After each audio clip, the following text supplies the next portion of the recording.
Assalamualaikum warahmatullahi wabarakatuh. Bagaimana kabar anak-anakku semuanya, siswa-siswi Purbalingga?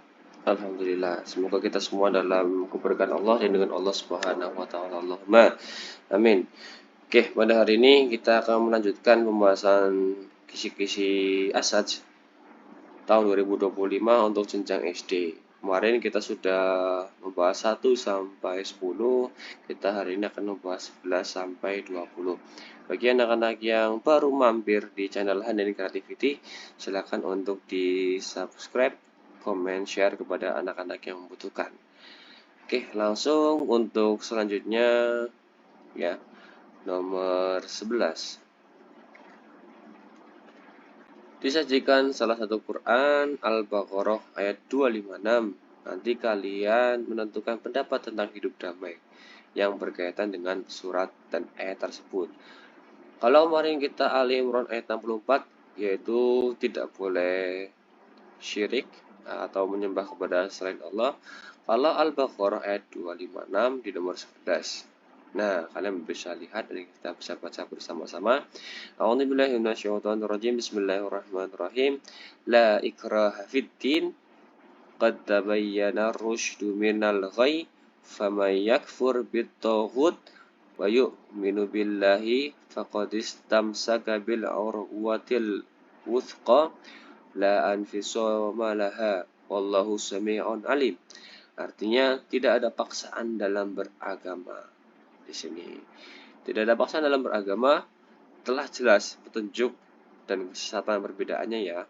Barang siapa yang kafir kepada Tauhid dan beriman kepada Allah, maka sungguh dia berpegang pada tali yang kuat dan tidak akan putus. Allah Maha mendengar lagi Maha mengetahui. Di sini pendapat hidup damai yang pertama, tidak ada paksaan dalam beragama. Kita tidak boleh memaksa teman kita yang beragama non-Islam untuk masuk Islam, tidak boleh memaksa seperti itu. Yaitu bertentangan dengan Al-Quran Al-Baqarah ayat 256. Yang kedua, petunjuk dan kesesataan itu sudah sangat jelas. Di ayat ini sudah menjelaskan bahwa yang namanya petunjuk itu sudah sangat jelas. Perintah untuk sholat, perintah untuk zakat, perintah untuk berbakti kepada orang tua sudah sangat jelas. Ya, larangan-larangan juga sudah sangat jelas. Jauhilah narkoba, jauhilah hal-hal yang memabukkan, jauhilah daging babi dan sebagainya. Dan yang ketiga, berpegang pada tali yang kuat, yaitu dengan ayat-ayat Allah, firman Allah, kita melaksanakan perintahnya dan menjauhi larangan-larangan itu. Silakan bisa di screenshot. Oke, nomor selanjutnya nomor 12. Nah, kalau tadi pandangan kita, pendapat kita, kalau nomor 12 yaitu nanti ada gambar tentang perilaku manusia dengan manusia yang lain yang sesuai dengan Al-Quran Al-Baqarah ayat 256. Di sini gambarnya bisa bermacam-macam ya, tapi nanti kalian bisa sesuaikan dengan jawabannya karena di nomor 12 itu kan beberapa gambar ya. Nanti peserta tidak menentukan sesuatu yang sesuai dengan surat tersebut. Nah, di sini tidak ada gambarnya, tapi kalian juga harus paham ya, menghormati kebebasan beragama, toleransi di sini. Kalian cari gambarnya sesuai. Tidak melakukan diskriminasi atau pemaksaan terhadap orang lain. Kemudian menghargai pendapat. Ya, kemudian contoh perilaku mengikuti dialog antar agama atau kalian berdiskusi dengan teman yang berbeda agama, mengunjungi tempat ibadah orang lain boleh, ya hanya mengunjungi saja, tidak boleh ikut ibadahnya. Mengadakan kegiatan sosial bersama-sama, ini sangat baik nih. Bermain, kemudian kerja bakti, kemudian kerja kelompok itu sangat bagus. Nomor 13. Nah, di sini ada peristiwa hari akhir. Nanti kalian tuh menemukan hikmah beriman kepada hari akhir sesuai dengan ilustrasi atau cerita yang sesuai. Nanti di situ hikmahnya tidak lebih atau minimal seperti ini. Yang pertama yang namanya hari akhir yaitu imannya, kita beriman, kita yakin bahwa hari akhir atau hari kiamat itu pasti akan terjadi. Jadi kita sebagai orang yang beriman, kita tidak boleh jumawa, tidak boleh sombong, karena semua yang ada di bumi ini, semua yang akan kita dapatkan akan kita tinggalkan semuanya, kecuali amal-amal kita. Hikmah yang pertama yang jelas, meningkatkan kesadaran untuk berbuat baik. Kita ketika yakin kepada hari kiamat, jadi kita harus lebih berhati-hati dan kita harus sering berbuat baik. Kemudian dua, mengurangi perilaku negatif ini. Ini yang sangat menyeramkan ya, atau sangat kita sayangkan di anak-anak sekarang. Banyak mereka menggunakan HP untuk mencari hal-hal yang negatif, untuk melakukan hal-hal yang negatif. Itu jangan sampai seperti itu ya. Makanya banyak yang menyebutkan HP itu setan gepeng ya, bagi anak-anak yang tidak bisa mengolah. Jadi kalian tugasnya belajar di sekolah, kalian tahu mana yang baik, tahu mana yang buruk. Yang baik kalian ikuti, yang buruk kalian jauhi. 3, meningkatkan harapan untuk berkehidupan yang lebih baik. Ya, jadi kalian dengan adanya iman kepada hari akhir, kalian akan hidup lebih berhati-hati, hidup lebih tenang, ya, tidak ada maksiat, tidak ada perkelahian dan sebagainya. Boleh dicatat. Nomor 14. Nah, di sini ada potongan berita tentang perilaku antar umat beragama. Nanti kalian menentukan hikmah berteman tanpa membedakan agama. Ini pun juga sudah cukup mudah ya untuk kalian, untuk anak-anak kelas 6. Karena di sini berarti kalian itu hanya mengandalkan logika dan jawaban yang baik di sini. Nah, nanti di sini hikmahnya memahami keragaman, memperkuat toleransi, ya, melawan prasangka, kemudian meningkatkan empati atau kita rasa kasih sayang terhadap teman, menciptakan lingkungan yang nyaman di sini, ya. Jadi tidak ada perkelahian dan adanya hanya harmonis, hubungan yang baik. Lanjut nomor selanjutnya 15, kisah Rasul. Dalam berinteraksi agama nanti kalian dapat menentukan perilaku yang meneladani Rasul Sallallahu Alaihi Wasallam dalam berinteraksi dengan pemeluk agama lain dengan benar. Nah, di sini kata kuncinya nih, Rasul itu ketika berinteraksi dengan orang yang beragama lain, 1, menghormati perbedaan, tidak menyalah-nyalahkan kepercayaan mereka. 2, bersikap adil. 3, menggunakan bahasa yang santun, tidak ngomong saru, ngomong kasar, ya. Banyak bahkan di sini mendengarkan anak-anak kelas 6, anak-anak SD itu sudah pada ngomong kasar, ngomong saru, malah dengan bangganya berbicara kasar. Jangan seperti itu, karena Rasul tidak pernah seperti itu. 4, menghargai keragaman. Nah, Rasul itu menghargai keragaman, toleransi yang baik di sini. Contoh perilaku yang menurut dari Rasul nih, kalian nih, contohnya nih, kalian bisa mengunjungi tempat ibadah orang lain, hanya mengunjungi saja ya, tidak boleh ikut ibadahnya. Mengadakan dialog antar agama atau diskusi, kemudian menghargai tradisi dan budaya orang lain. Ada puasa, ada mutih gitu kan, kemudian mungkin puasanya orang Kristen dan sebagainya, itu berbeda-beda. Kita saling menghargai. Nomor 16, cara melakukan salah satu ibadah haji. Nanti kalian dapat menjalankan salah satu ketentuan pelaksanaan ibadah haji dengan benar. Nah, ibadah haji nomor 16. Nah, ini cukup banyak nih. Kalian diingat-ingat saja atau diambil garis besarnya. Rukun haji atau tata cara haji yang pertama ada niat ihram. Nah, niat itu langkah pertama dalam melakukan ibadah haji. Jemaah harus berniat melakukan ibadah haji, kemudian memakai pakaian ihram. 2, ihram adalah keadaan suci yang harus dipenuhi oleh jemaah haji sebelum melakukan ibadah haji. Nah, di sini mengucapkan niatnya ya. Nomor 3, bertawaf. Tawaf itu ketika melakukan ibadah haji, jemaah harus melakukan tawaf atau mengitari Ka'bah sebanyak 7 kali. Nah, 7 kali ini mengitarinya berlawanan arah jarum jam. Keempat, ada sa'i. Nah, sa'i itu kita lari-lari kecil ya, dari Bukit Sofa ke Bukit Marwah sebanyak 7 kali. Selanjutnya ada wukuf di Arafah. Ya, kita di sini berdiam diri di Bukit Arafah, minta doa kepada Allah karena tempat ini tempat yang mustajab doa untuk dikabulkan.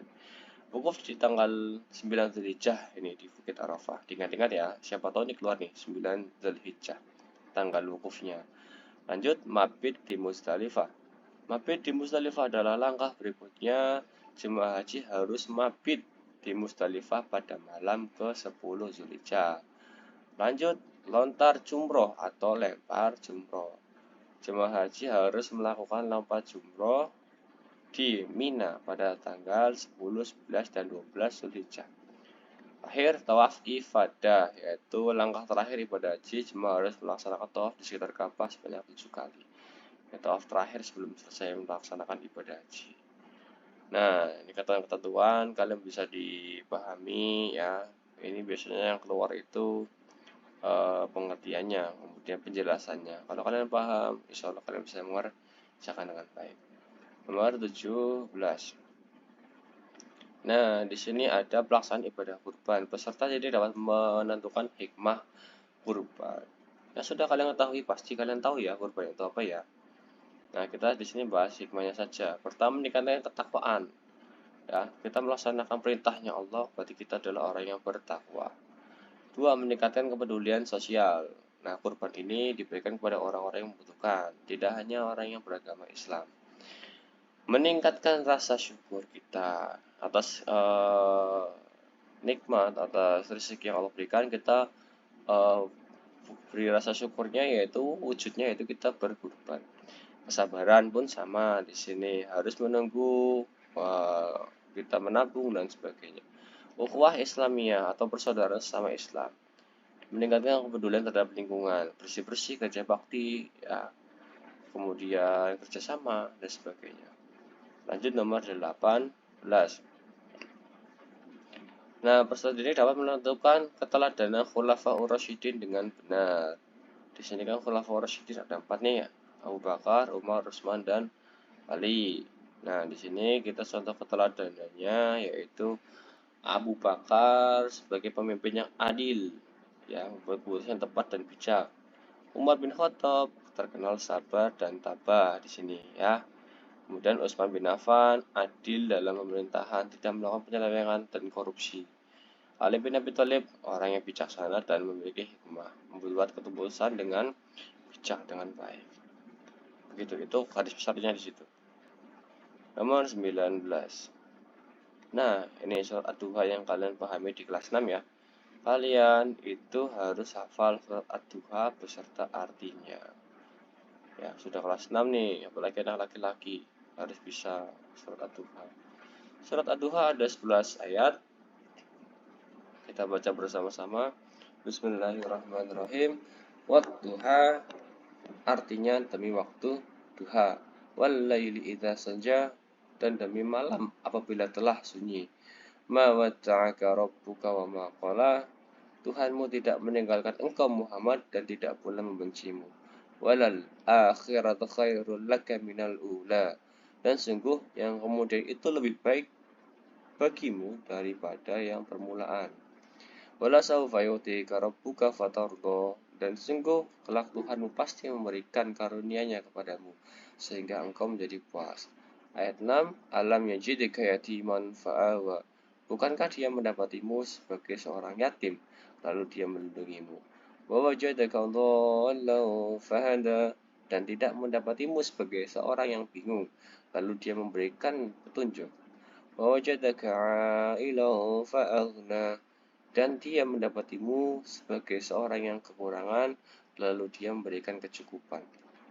Fammal yatima fala taqhar, maka terhadap anak yatim janganlah engkau berlaku sewenang-wenang. Wa ammas sa'ila fala tanhar, dan terhadap orang yang meminta-minta janganlah engkau menghardiknya. Wa amma bi ni'mati rabbika fahaddits, dan terhadap nikmat Tuhanmu hendaklah engkau nyatakan dengan bersyukur. Nah, ini kalian bisa screenshot ya. Ini kalian pahami ayat 1 tentang apa, ayat 2 tentang apa, sampai ayat 11 tentang apa ya. Biasanya yang keluar itu yang ayat-ayat yang agak panjang biasanya ini. Jadi kalian pahami yang cukup panjang. Lanjut. Nomor 20. Peserta didik dapat menjelaskan makna isi pokok Ad-Duha. Ini masih sama seputar Ad-Duha. Kalau tadi Arab dan artinya, kalau sekarang yaitu maknanya. Ini ayat 1 nih ya. Ayat 1, Allah bersumpah dengan waktu duha, yaitu di sini menekankan pentingnya waktu untuk kesempatan yang diberikan kepada Allah. Waktu itu sangat penting ya. 2, di sini pentingnya ketenangan dan kesempatan untuk beribadah. Di malam hari kita manfaatkan untuk beribadah. Ini poin nomor 2. Poin yang ketiga, Allah itu tidak meninggalkan dan membenci Nabi Muhammad. Nah, ini poinnya. Poin keempat, Nabi Muhammad bahwa akhir kehidupan beliau akan lebih baik daripada permulaannya, yaitu mendapatkan kebahagiaan dan kemuliaan di akhirat.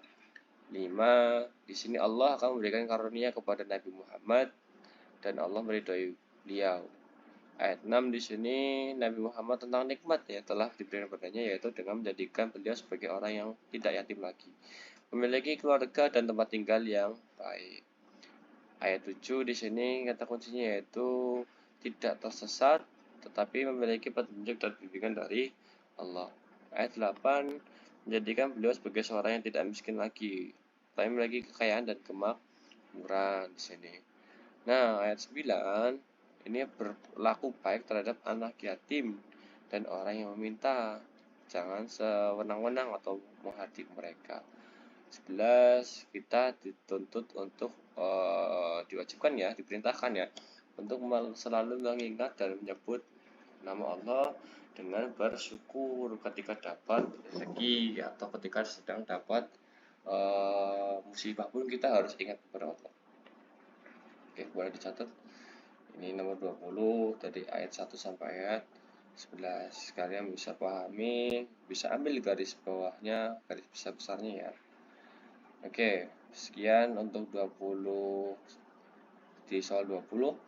Nomor 11 sampai nomor 20 silakan kalian pahami, kalian belajar dengan baik karena kesuksesan itu tidak didapatkan dengan mudah, tapi butuh effort atau butuh semangat kesungguhan yang luar biasa.